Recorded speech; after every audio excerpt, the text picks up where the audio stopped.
Well, sin, as I understand it, is anything that takes you away from God in a way. Sin, I was told that sin is an archery term meaning to miss the mark. And I think that really rings true because sin is disobeying God's law, statutes, and rules. And that's obviously bad. Right.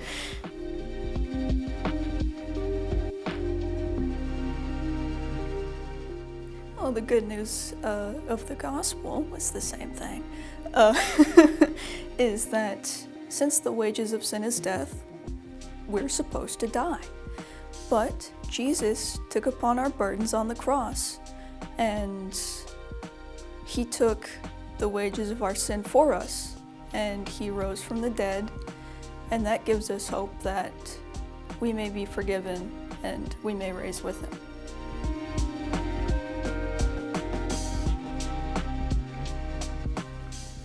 Okay, the main thing, I know I was saved when I was young. I remember being in a vocational Bible school here when I was young.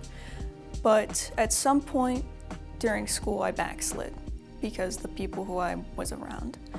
And recently, in the tail end of 2023, I saw a short little video that someone had posted talking about Genesis chapter 6, verse 6, which is talking about how God was grieved that man was so sinful.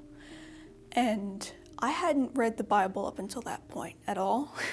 So that kind of struck home and made me think, like, I thought God was all loving and all caring, and it made me want to know more and understand the full scope of it.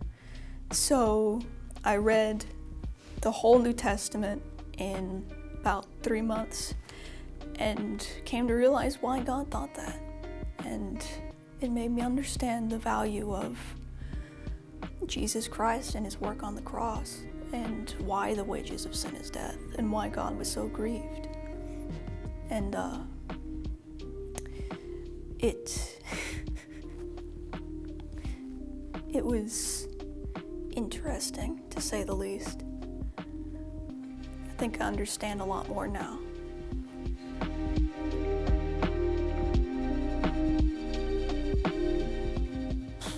Well, I was hanging around some people in school that impacted me in a way that wasn't really positive.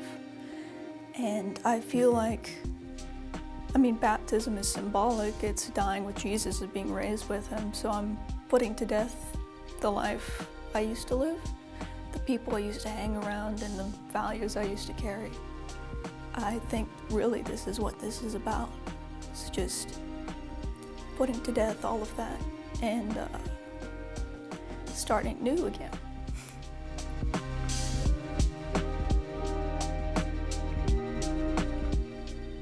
You won't know peace until you know Jesus. And I genuinely mean that. I have been happier since I started taking all this seriously. I've been more at peace. There's no peace like the peace you feel after you pray and confess and know you're forgiven. And it's just the truth. The truth is a person. You can't find the truth anywhere else. I think the world's pretty good evidence of that.